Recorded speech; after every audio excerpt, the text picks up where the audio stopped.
अस्सलामुअलैकुम, मैं हूं फैसल तारिड़।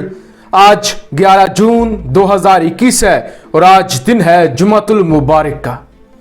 हर गुजरता हुआ लम्हा, हर गुजरता हुआ घंटा, हर गुजरता हुआ दिन अशरफ गनी के लिए एक नई मुसीबत लाता जा रहा है। अफगानिस्तान के अंदर हर लम्हे के साथ अफगान तालिबान कामयाबी के करीब पहुंच रहे हैं। अफगान तालिबान काबल के करीब से करीब पहुंचते जा रहे हैं। अल्लाह पाक हर तरह से अफगान तालिबान की मदद कर रहा है और यकीनी तौर पे आज जुमे का दिन है तो हमें मानना पड़ेगा जहां तालिबान की फतह हो रही है और तालिबान एक इस्लामी हुकूमत के करीब पहुंच चुके हैं और हमें यह उम्मीद नजर आ रही है कि बहुत जल्द अफगानिस्तान अमाराते इस्लामिया बन जाएगा। वहां पर हमें इस बात का पुख्ता यकीन है कि इसके पीछे खुदा का हाथ है, अल्लाह का हाथ है इसके पीछे। इसके अलावा कोई सूरत हाल नहीं थी अफगान तालिबान के जीतने की। अल्लाह ने हर मैदान में अफगान तालिबान को सुरखरू किया और आज वो मिसाल अल्लाह की बिल्कुल फिट हो चुकी है कि हमने छोटे छोटे परिंदों से हाथी वालों को मरवा दिया। आज अल्लाह का कुरान अपने सच्चे होने की, खुदा के कानून की गवाही दे रहा है कि इतना बड़ा हाथी एक हाथी नहीं था, नेटो के 36 ममालिक थे और फिर बेशुमार और ताकतें। अल्लाह ने छोटे छोटे परिंदों से बड़े बड़े हाथियों को मरवा दिया। और अब जैसे जैसे वक्त गुजरता जा रहा है ना, इन हाथियों के लिए मुश्किलात मजीद बढ़ती जा रही हैं। अशरफ गनी के लिए खास तौर पे और अफगानिस्तान के लिए जरा खबर सुन लीजिए। पहली खबर है, Pentagon has no idea how the Afghan air force will stay in the air. आपको समझ आई है कि पेंटागन को कोई आइडिया नहीं है, पेंटागन को नहीं पता कि अफगान एयरफोर्स जो है वो एयर के अंदर, फजा के अंदर ठहरेगी कैसे। पेंटागन को यह नहीं पता, पेंटागन को सबसे बड़ा इस वक्त जो खौफ है, जो सबसे बड़ा खतरा है पेंटागन के लिए, अमेरिकी एस्टेब्लिशमेंट के लिए, कि हम तो निकल जाएंगे और हम जो अपने पीछे छोड़कर जा रहे हैं अशरफ गनी और अफगान फोर्स जिसको हमने ट्रेन किया है, वो अफगान तालिबान से लड़ेगी। जब 36-37 मुल्क अफगान तालिबान को नहीं हरा सके तो अब अशरफ गनी और अशरफ गनी की फौज लड़ेगी तालिबान से। लेकिन अब वो कहते हैं मसला ये है कि पेंटागन कहता है अफगान एयरफोर्स एयर के अंदर कैसे स्टे करेगी। मसला तो ये बन गया। अब मैं आपको समझाता हूं। अफगानिस्तान इस वक्त एक ऐसा मुल्क है जहां अमेरिका 50% से ज्यादा निकल चुका है और बाकी भी बड़ी तेजी के साथ निकल रहा है। अफगानिस्तान के अंदर एयरफोर्स तो मौजूद है, हेलीकॉप्टर्स, जंगी तैयारे और कुछ रूसी साख्ता MI-17 हेलीकॉप्टर्स वो भी मौजूद है, लेकिन उनको कोई उड़ा नहीं सकता। इससे ज्यादा बदकिस्मती की बात क्या होगी। जंगी तैयारे हैं, हेलीकॉप्टर्स हैं, आपके पास मुख्तलिफ तरह के तैयारे हैं, ऑप्शंस हैं आपके पास, लेकिन आप में से कोई भी चला ही नहीं सकता। अफगान फौज के पास ये ताकत ही नहीं है, ये पता ही नहीं है, उन्हें आता ही नहीं है। देखिए ना आप, अल्लाह की जानिब से कितना बड़ा अजाब है और कितनी बड़ी कामयाबी है, कितनी बड़ी कामयाबी है ये अफगान तालिबान के लिए कि असला आपके पास है, अच्छा असला है आपके पास, लेकिन आप चला नहीं सकते, आप उसे इस्तेमाल ही नहीं कर सकते। मसला ये है कि 20 साल तक स्टे किया है अमेरिका ने अफगानिस्तान के अंदर, लेकिन सब कुछ अमेरिका के अपने कंट्रोल में था। अफगान फोर्सेस जो थी वो अमेरिका की और नेटो के मातहत थी। उन्होंने कभी बताया ही नहीं कि मियां लड़ाका तैयारा इस तरह उड़ाते हैं, रनवे ये होती है, इसको इस तरह से चलाते हैं। उन्होंने ट्रेनिंग नहीं दी, ट्रेनिंग ही नहीं दी। मियां इसे हेलीकॉप्टर कहते हैं, इसको उड़ाते हैं, इससे बमबारी करते हैं, नहीं, पता ही नहीं है।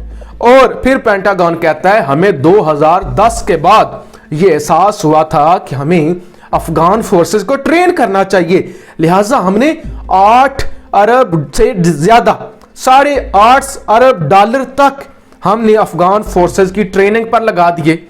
हमने बाहर से कुछ ठेकेदार मंगवाए जो सारा काम करें, तैयारों के हवाले से, उनकी मुरम्मत के हवाले से, और फिर अफगानिस्तान के अंदर जो एयरफोर्स है उनको सिखाने के लिहाज से।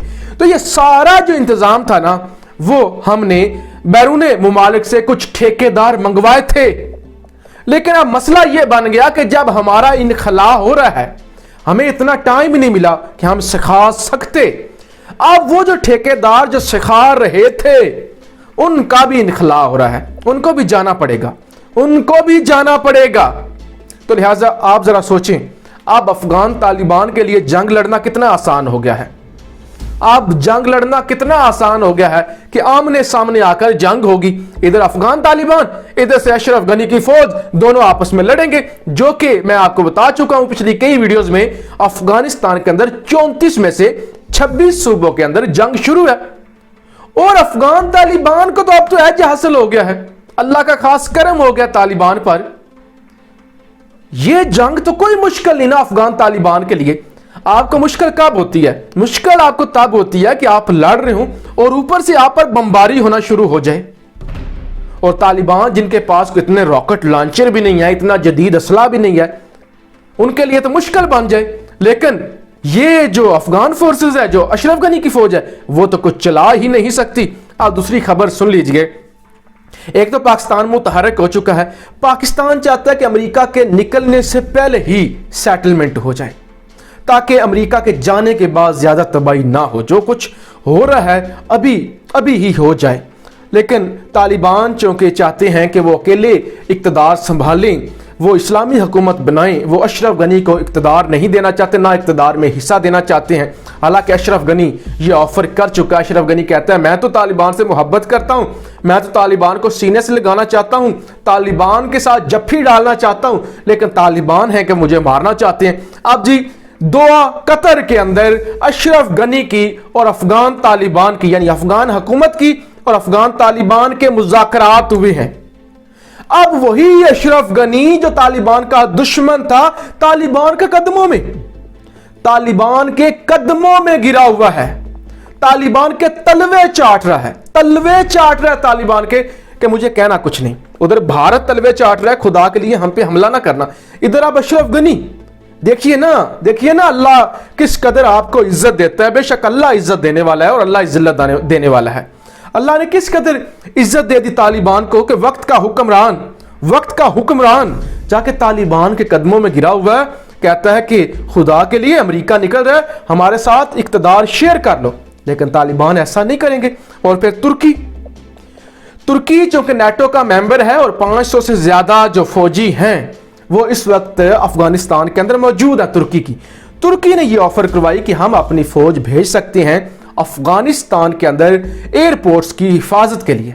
लेकिन तालिबान ने बहुत सख्ती से इस ऑफर को भी रिजेक्ट कर दिया। उल्टा तालिबान ने कहा हम किसी को नहीं मानते, बेशक तुर्की हो, बेशक अमेरिका हो, बेशक कोई भी मुल्क हो, बैरूनी फौज है और हम किसी बैरूनी फौज को इजाजत नहीं देंगे कि वो हमारे मुल्क के अंदर आके ऑपरेशन करे या हमारे मुल्क के अंदर आकर सिक्योरिटी करे।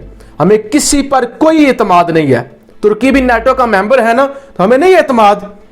अगर तुर्की की फौज आई अफगानिस्तान के अंदर अमन के लिए, तो हम उसका भी हाल वही करेंगे जो अमेरिका का किया है, क्योंकि हम उसे भी दुश्मन समझेंगे, क्योंकि वो भी बैरूनी फौज है। तो जनाब इस वक्त ये अफगानिस्तान के अंदर मामला चल रहे हैं।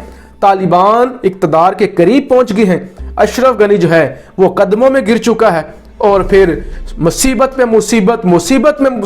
वो कहते हैं जब गीदड़ की मौत आती है तो वो शहर की तरफ भागता है, यानी जब गीदड़ की मौत आती है तो खुद ब खुद उसके लिए मुश्किलात खड़ी हो जाती हैं। और अब अशरफ गनी की मौत है, अफगान फोर्सेस की मौत है, अफगानिस्तान में मुजाहिदीन की फतह हो रही है, इस्लामी परचम वहां पे लहराया जा रहा है और मुसलमानों की इस्लामी हुकूमत बन रही है। तो देखिए किस तरह से तैयारे मौजूद हैं, लेकिन वो उड़ नहीं सकते, उन्हें कोई उड़ा नहीं सकता। तो ये आज की वीडियो थी, अपनी राय का इजहार जरूर कीजिएगा। पाकिस्तान जिंदाबाद।